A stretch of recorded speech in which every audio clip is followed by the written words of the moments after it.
Վեր Բորժոմին եղել է ռուսական ցարական ընտանիքի սիրելի հանգստավայրը։ Բորժոմիի կիրճում կան շուրջ 200 պատմական հուշարձաններ, ամրոցներ, եկեղեցիներ, վանական համալիրներ, որոնցից մեկն էլ դեռևս 1876 թվականին որպես ցարական զորքերի կայազոր կառուցված այս ամրոցն է։ Ամրոցը հետագայում իբրև առողջարան է ծառայել սովետական զինծառայողների եւ նրանց ընտանիքների համար։ Սակայն հետխորհրդային տարիներին այն կամաց-կամաց սկսեց քայքայվել եւ կորցնել իր նշանակությունը։ Դեռ բոլորովին վերջերս ամրոցը գտնվում էր կիսավեր եւ բարձի թողի վիճակում։ Չէր պահպանվում նույնիսկ որպես պատմամշակութային եւ ճարտարապետական արժեք։ Սակայն 2010 թվականին ջավախքահայ գործարար Արամ Սանոսյանի ջանքերի եւ ներդրումների շնորհիվ պատմական այս ամրոցը վերակառուցվեց, խուսափելով լիակատար ավիրում։ Ինքը բավականին պատմական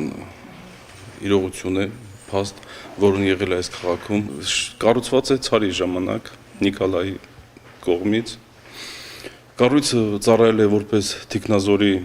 կայանատեղի։ Այնուհետև սովետական շրջանում հեղափոխությունից հետո ինքը ծառայել է որպես հանգստյան տուն նորից զինվորականների համար։ Կարծես թե պատմական իր այդ շարունակությունը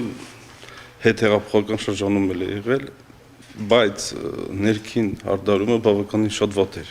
Մենք վերցրինք արտաքին շենքի ճարտարապետական լուծումները եւ նույնը կրկնեցինք ներսում։ Ուրեմն 5 նիշա ունենք այս պատի վրա։ Ամենը մեկը ներկայացնում է մի կրոնական ուղղություն, հայկական, վրացական, մուսուլմանական, եվրейների եւ աթեիստական, հելենիստական դարաշրջանի պատկեր։ Ինձ թվում է բավական հաջող է ստացվել իր շնորհիվ նրան, որ պատվիրատուն ազատ է թողել, որ կարողանանք մենք ստեղծագործել, ազատ ստեղծել մի բան, որը որ հաճելի եւ ճաշակով կլինի ոչ